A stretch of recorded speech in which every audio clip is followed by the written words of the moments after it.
In shocking news, it's been reported that RSL clubs across Australia have had no association with the RSL itself since the 1970s.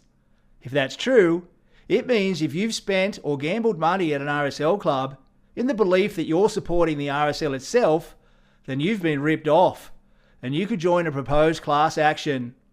Also, if you're a current or former member of the Defence Forces, how do you feel that RSL clubs have represented themselves as being the RSL itself, which is stolen valour, for over 45 years to generate tens of billions of dollars through gambling and alcohol sales? It's quite possibly the biggest criminal enterprise in Australia's history, and if it's true, then RSL club managers and directors should be prosecuted to the fullest extent of the law. Let me give you the background.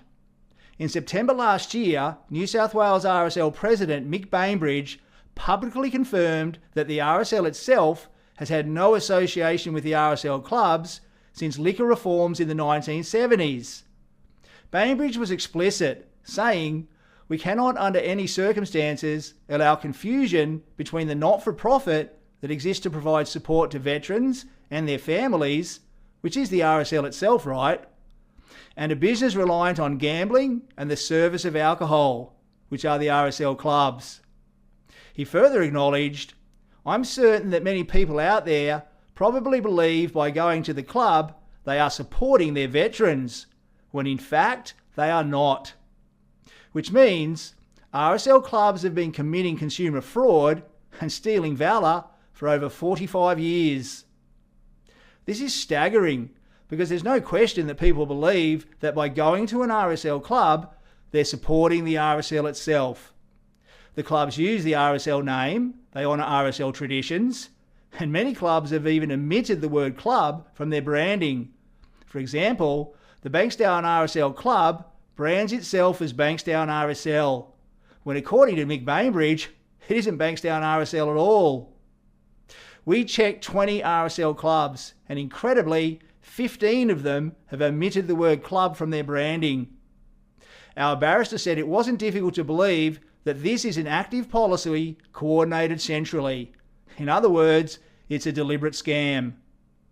But the most incriminating evidence comes from the RSL and Services Clubs Association website, which states about the relationship between the RSL clubs and the RSL itself.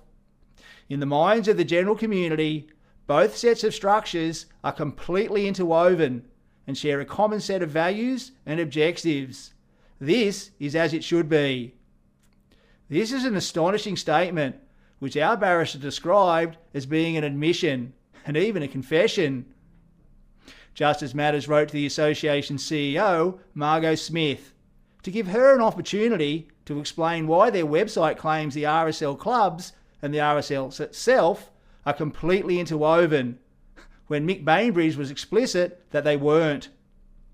But Smith didn't offer an explanation. Instead, she sent us correspondence containing falsehoods and threatening legal action, which makes me think they don't have a valid reason. It's a scam, and they know it.